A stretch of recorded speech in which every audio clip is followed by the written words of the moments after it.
The Centers for Disease Control and Prevention are issuing a warning for people in the Sunshine State. They say leprosy. Say it 3 times, I'll get it right. Also known as Hansen's disease is likely endemic in Florida due to a rise in cases.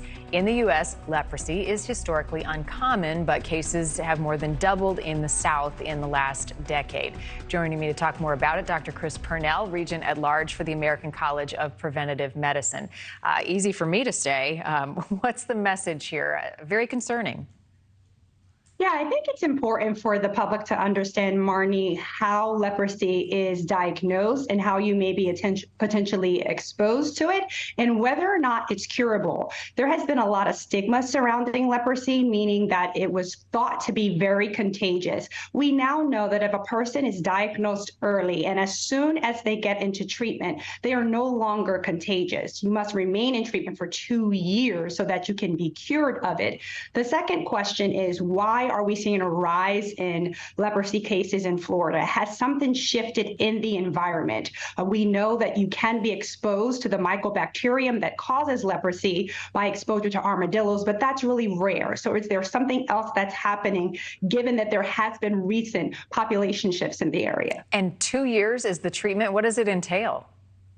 So we call it multi-drug resistant treatment. And what it means is that you'll be on several antibiotics, including dapsone, among others, so that the bug, the bacterium in this case, does not grow resistant to the one drug because you have to be on the therapy for 1 to 2 years. So once a person is diagnosed, that's why as soon as you have any symptoms that are concerning, it is important to report to a physician, and this must be reported to a local health department so that it can be appropriately diagnosed and treatment can begin. What does it mean when the CDC deems something endemic?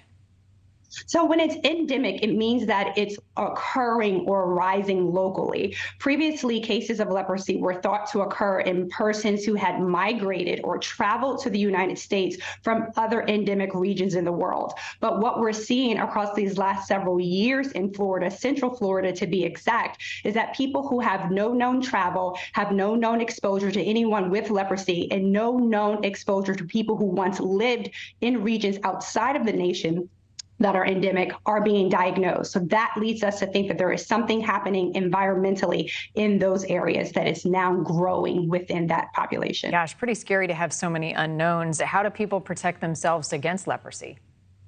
So the best way to protect yourself is to know what to look out for, right? Because right now we don't know what the exact cause is. There is a minor risk that exposure to armadillos can contribute to a person being infected. So if you are exposed and then you develop a rash, you should see a physician. That rash can be discolored skin patches. You can have hyper or hypopigmented areas of skin. You see swelling of nerves underneath the skin. So you get these lumps and your bumps in your skin. You can even get non-healing ulcers. The skin that is inflamed or infected can become lack of sensitivity, I should say, to pain or to touch. So you can have repetitive injuries that cause harm. And if leprosy goes untreated, that's when we begin to see paralysis, in particular in the hands and the feet. And you can even get blindness. Wow, scary stuff. Hey, after years of struggling, there finally could be some hope on the horizon for folks suffering from long COVID. Tell us a little bit about this research and what may happen for people who have been dealing with this for the last couple of years. Yeah, throughout the pandemic, and especially toward the latter stages, we've been saying that COVID has been a mass disabling event. What that means is that anywhere from 10 to 30% of people who have been infected with coronavirus displayed lingering symptoms. And it was a constellation of symptoms, whether fatigue, whether cardiovascular in nature, whether sleep disturbances. And now we're starting to see studies, observational studies that are able to track and monitor persons who are displaying these symptoms.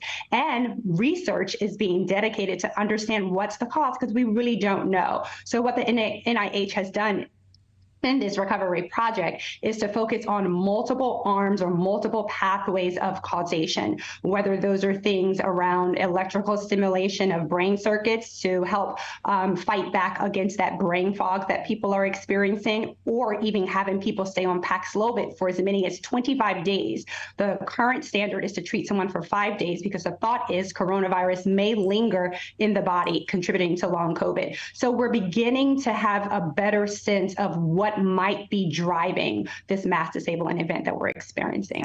Thank you for watching. Go to newsnationnow.com to find NewsNation on your television provider. And don't forget to click the red subscribe button below to get more of NewsNation's fact-driven, unbiased coverage.